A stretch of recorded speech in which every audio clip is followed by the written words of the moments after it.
एकनाथ खडसे सराईत गुन्हेगार आहे. एकनाथ खडसेवर किती गुन्हे माहिती आहे तुम्हाला? एकनाथ खडसेवर किती गुन्हे आहे? तेवढे गुन्हे एकनाथ खडसेवर, म्हणजे एकनाथ खडसे सराईत गुन्हेगार आहे.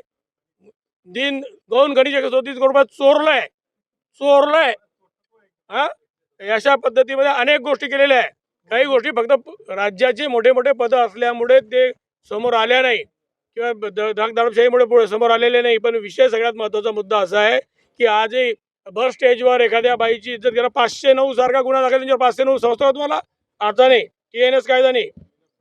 याच्या पूर्वीचा जो कायदा CRPC IPC 509 त्यांच्यावर दाखल आहे अंजली दमानियाताईंच्या संदर्भामधला.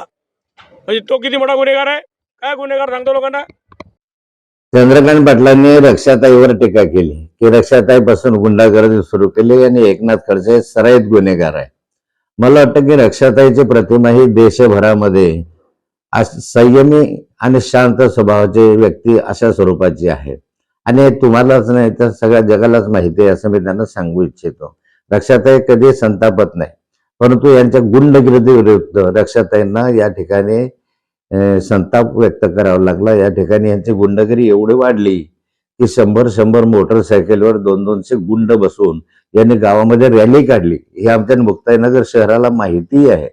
आणि मी सराईत गुन्हेगार असं म्हणताना माझं राजकीय जीवन 45 वर्षाचं आहे.